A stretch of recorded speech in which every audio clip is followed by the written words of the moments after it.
No, Jesse. Welcome to another story. Childish by Anon Knows.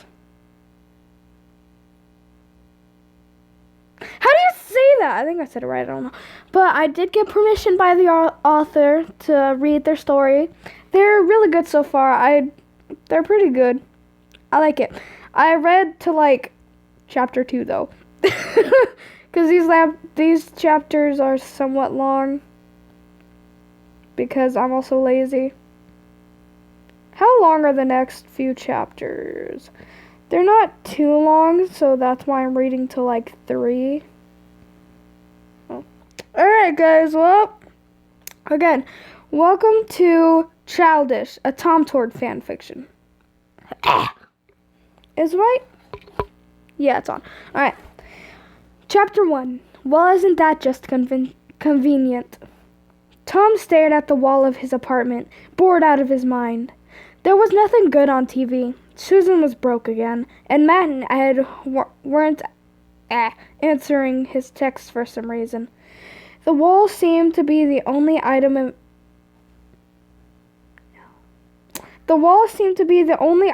interest for some reason. Wait, I lost my place. At the moment, I mean.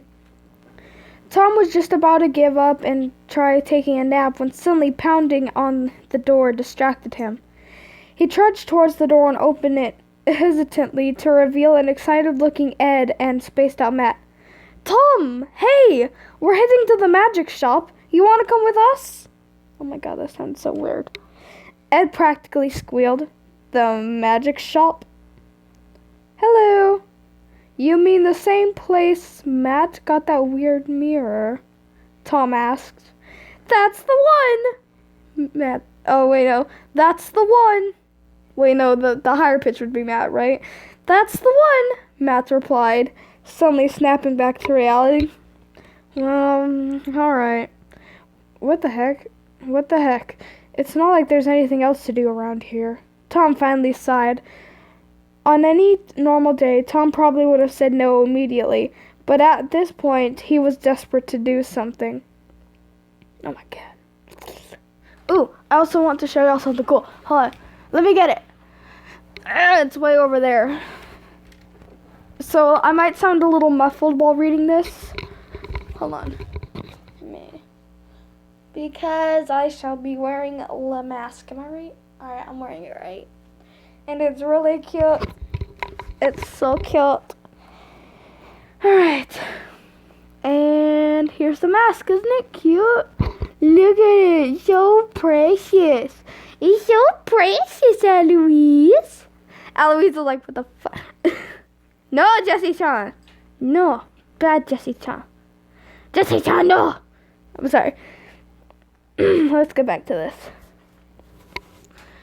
It was going to... but at this point, he was desperate to do something. It was go to the magic shop or just drink until he passed out again. Jessie-chan! Just gonna mute it real quick. For an hour. Because that's 9/11? Shut! Okay, I'm sorry.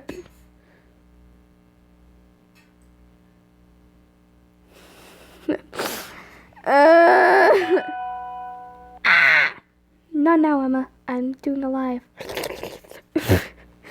I mean, she should have gotten the notification considering I'm live right now. Eloise, be quiet. Ain't nobody got time for that. Okay, I'm sorry. Oh my god, my door's open. I'm shook. It was go to the magic shop or just drink until he passed out again. That second option didn't sound too bad. But Ed just looked so happy. And it would suck. Oh, hello. Oh, thank you. Thank you so much, Skylar. Yeah, I'm planning to keep doing this since no one else likes anything else I do. Cries. Yeah, I'm pretty boring unless I read. Oh my gosh. Alright, let's do it. Again, thank you, Skylar. You definitely made my day today, because today was pretty rough. Ain't that right, Eloise? My dog. Okay. But Ed just looked so happy, and it would suck to see him sad. Tom was so lost in thought that he hadn't even realized they were already out the door. By the time he did realize this, they were already halfway there. I meant to ask you, why haven't either of you responded to my text? Tom asked out of the blue. You texted us? Sorry. Matt dropped his phone out the window, so I let him borrow mine. He ended up doing the same thing, Ed explained. Sorry, Matt apologized. Matt, how did you... Never mind. Tom shrugged. Matt did weird things in his spare time. Weird things. I'm choking. Legit choking right now. Somebody help. Alright. To know someone actually likes me. I'm such a loser. Where was I? Alright. I found where I am. Me. Wait. Everyone knew that, and asking him about it was a lost cause. Something that everyone knew. Wait. What was that? I don't know. I heard a boom boom. I don't. Something that everyone also knew. Tom had once zoned out again, not even realized that they had gotten to the magic shop, and were standing in front of the aisles. Tom looked around and that had a single bottle of some mysterious glowing fluid on top. That the potion will fall on you, then I suggest you go lean on a different wall. However, if you're that lazy, then I can assure you that the chances Tom simply glared at the shopkeeper, who shrugged and ran up to Tom with a dusty-looking rolled-up carpet. It's a flying carpet! Do you think it actually works? Ed grinned. Before Tom could give his input, Ed quickly unrolled the carpet, making Tom sneeze uncontrollably from the dust cloud Ed had created. Oh my god, it's gonna make me sneeze. Ed quickly sat on the torn-up carpet and tried desperately to get the thing to fly, even going as far as sweet-talking it. Ed, I don't think it chasing after him. Matt, what did you do? Ed screeched. Yeah, I am pretty quirky. Thank you. That means so much to me, Skylar. Alright. Watch out! Tom warned. Oh my god. My hair's getting into my nose and it sucks. Tom warned. Unfortunately, he was too late. Matt tripped over Ed and his carpet, kicking Ed in the stomach and ramming his face into the wall. Mom, spaghetti! I'm sorry. Ow. Ed groaned. My face! Oh no! Ed asked again. After getting no response, I heard that! Just no! Not now. Not now.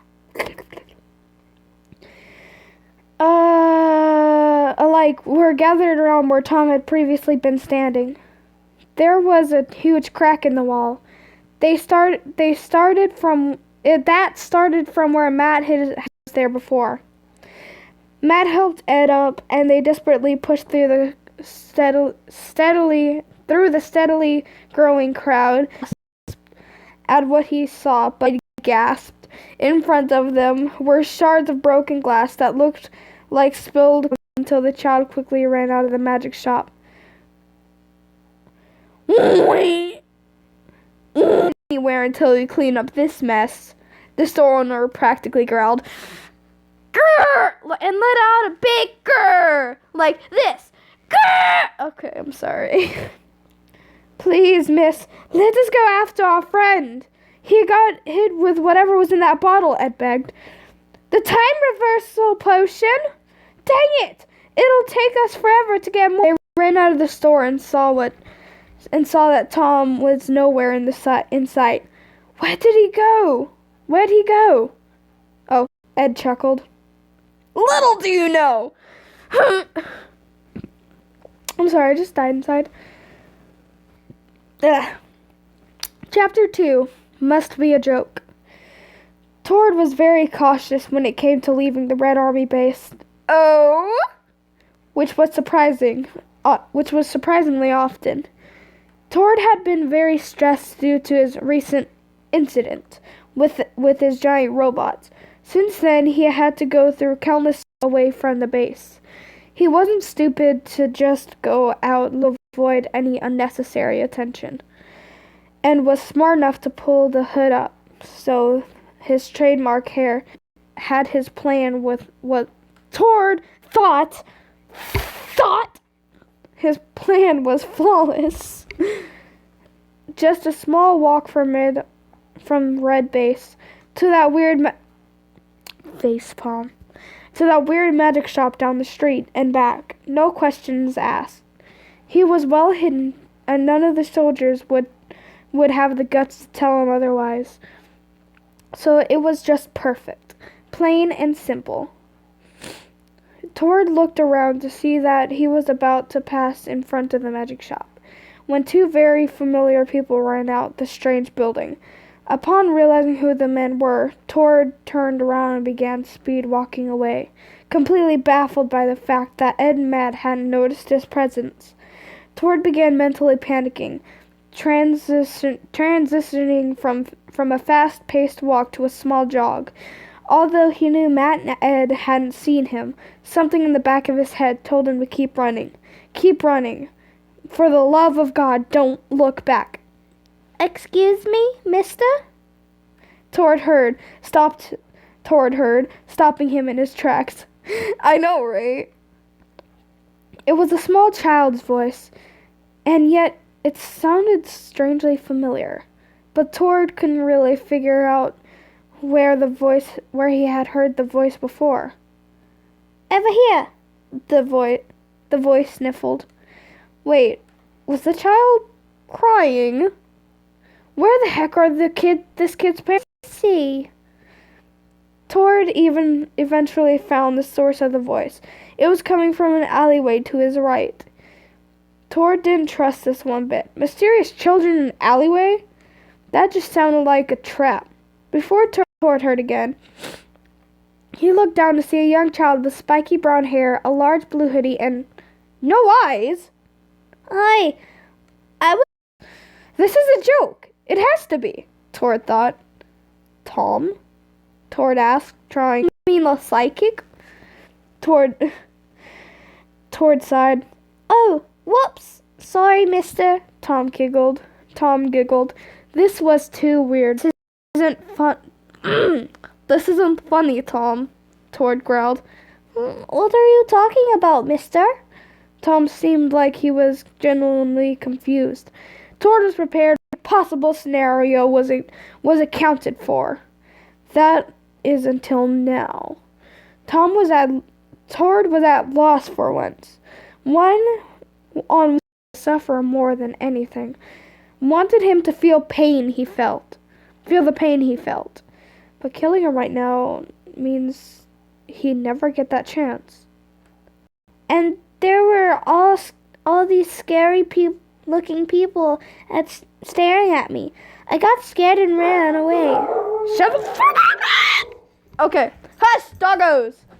Eloise, don't you go. Don't you go, Bart. Napoleon! Napoleon, I will stab you! Napoleon! I'm gonna go check out what they're doing. Napoleon! Boy! Hey! You don't chill out. Go in there.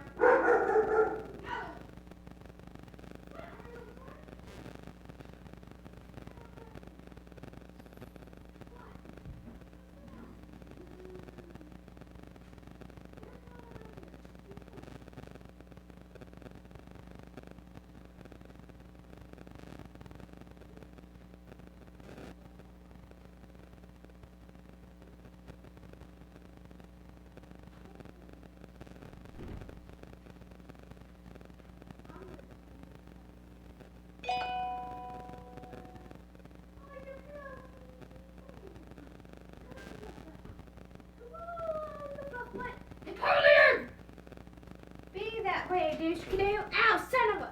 I ran into a wall. I ran into a wall. Aren't I smart? Oh, and I might have hurt myself a little. Tom sighed.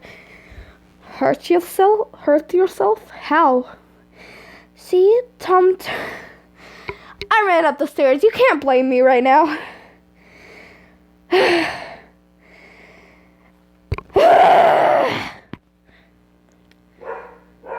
Napoleon, I swear to God, I will fight you! Fight me, dog! Fight me! I've been saying that way too much. Tom turned his head to reveal a bunch of glass sticking out of his head. Oh. Tord replied. If this had been regular Tom, it wouldn't have been funny. Jesse, no! No, Jesse. Oh, I didn't fuck up. Fuck me. Which made it... Oh. But this was Tom as a kid, which made it a little creepy considering how nonchalant he was about giant and very bloody shards of glass physically in his head. Wait a minute. Oh, wait a minute. I didn't know your name. Sorry, mister, not introducing yourself to someone is rude. So what's your name? Tom grinned. Tord began. He wasn't sure if he wanted to tell Tom what his name was. From what he could tell so far, Tom didn't recognize him, and it seemed to be missing a pretty big chunk of his memories. So maybe it was all right. My name is Tord. My name is Tord. Tord sighed. Tord? What's a weird name? What did you say? Tord growled, getting irritated. He had been trying to contain his anger so he wouldn't accidentally kill Tom early. But Tom wasn't making it very easy. I'm sorry, Mr. Tord.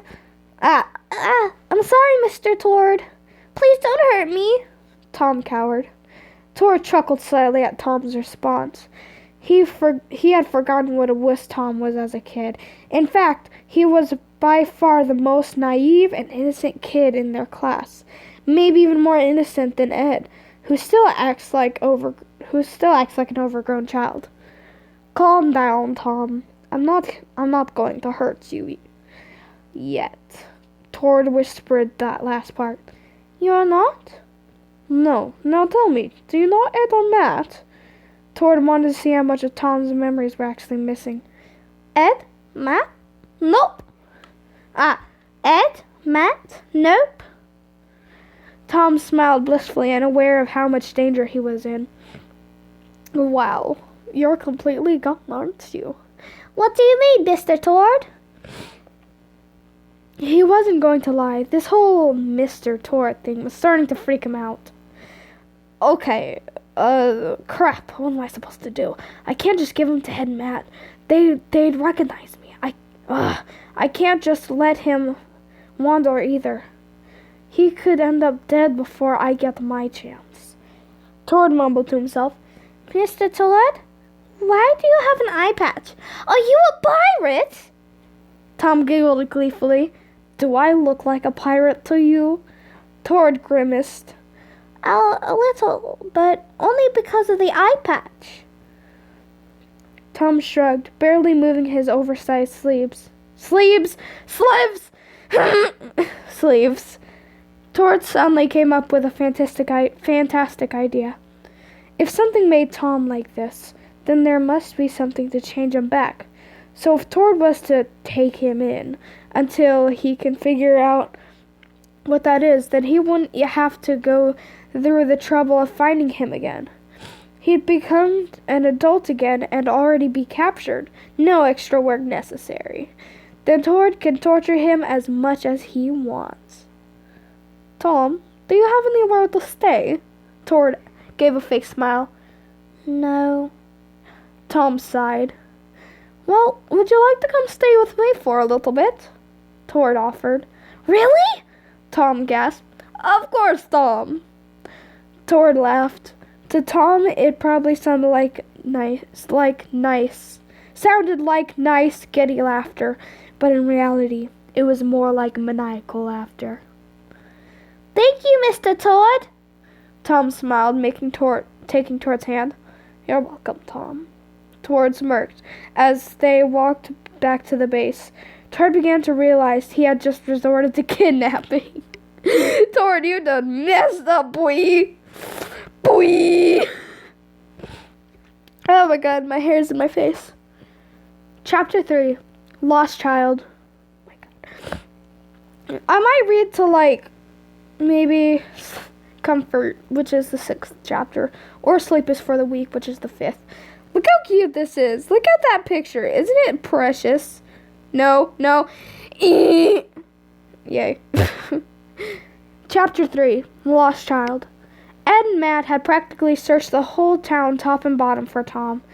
They ended up going door to door asking if anyone had seen a small and probably scared child, but they had no luck there either. Ed, I hate to say it, but I think we've lost Tim. Matt sighed. Tom, Ed corrected. What? My name is Matt. I can't switch accents like that. My name is Matt, Matt replied. Never mind. So what do we do now? We can't just stop looking for him, but we aren't making any progress this way. Ed looked completely distraught. Matt saw this, and his brain immediately went to overdrive to try to think of something. Unfortunately for both him and Ed, his brain didn't have a lot of power to begin with. I've got... Jesse! Jesse, no. No, Jesse John. I've got it! Remember when we lost Ringo? We put up all those lost cat posters. And eventually someone found him and called us. Maybe we can do the same thing with Tim? Matt suggested. Tom. And he's a person. We can't just... Actually, you know what? Let's do it. It's not like either of us can come up with anything better at this point. Ed shrugged. Hooray! You can make the posters, not their apartment complex. Matt is such a cute little cinnamon roll.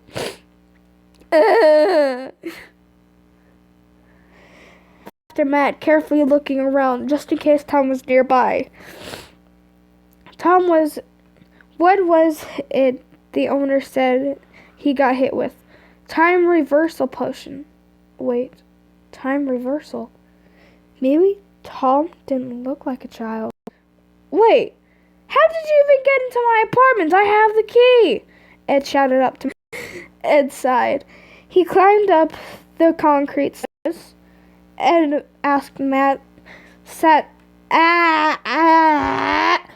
asked as Ed sat down if I have anything saved on harpoons. I don't know. I forgot how that song went. Whatever. That's odd. Well, we should probably use a picture of him from when he was. Suppose I could just draw a picture of him. Isn't too healthy. Ed chuckled. He began sketching a picture of young Tom based off his memory. Matt propped his head on top of Ed's shoulder, kneeling he had never experienced this lack of knowledge firsthand. It took Ed no time to finish the sketch, attaching it to a document they were going to use a template for posters. Looks great so far. Matt, what'd you get? Tom left it in his wallet at the magic shop. Matt smiled, holding out Tom's checkered wallet. Whatever. He'll thank us later, I guess. Ed shrugged. He finished up the posters and began to print more than enough. A roll of tape.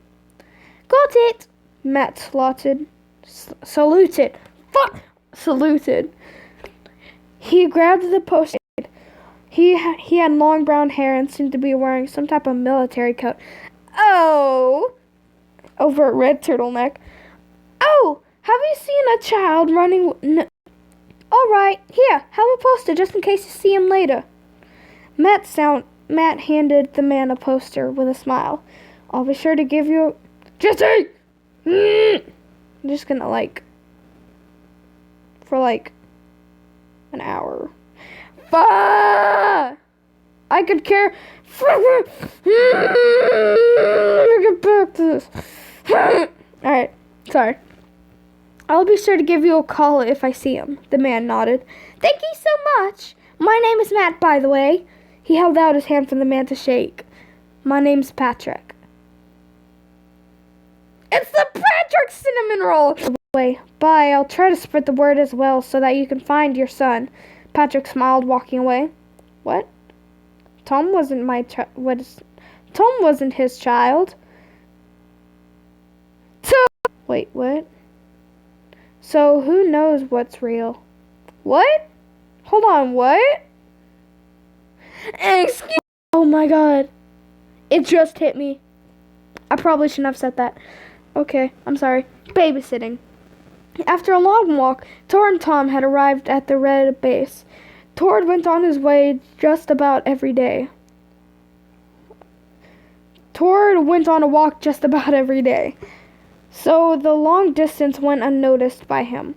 Tom, on the other hand, was desperately trying to catch his breath. Are you all right? Are you all right? Tord asked, not really caring. He just didn't want Tom to die right now, when there would be plenty of better chances to die later. Ugh. Tom gasped. Take a second to catch your breath. I need a second to open this door anyway. Tord barely got to the end of the sentence. Tom had collapsed on the ground, now unconscious. Just tired, hopefully. Tord opened up the panel that was next to the large metal door, leading into the base. He carefully typed in a code, patiently waiting to hear a small click noise that would indicate the doors were unlocked.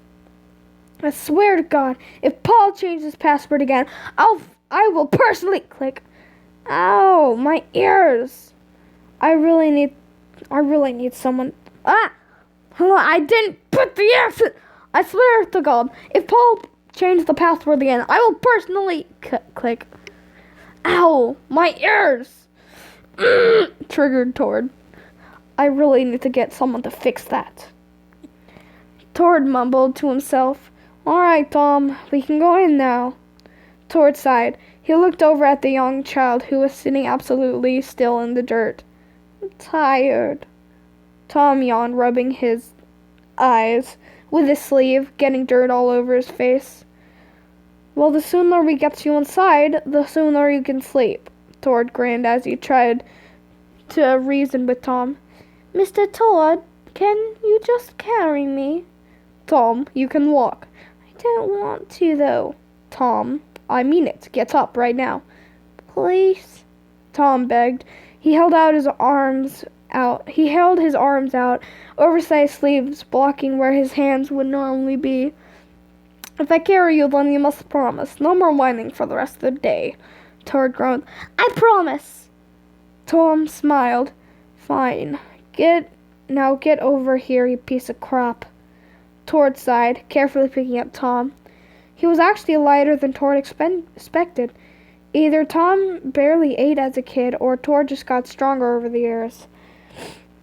While Tord would have preferred the latter, someone told him that the first possibility... Wait, what? Tord would have preferred the latter. Something told him that the first possibility was more likely. What? Hold on, what? I'm confused! I'm confuzzled. He turned Tom around so that his head would be resting on his shoulder. One of his hands on his back, and the other was now how most people carried children, right? Probably. Tord thought as he walked into the red base.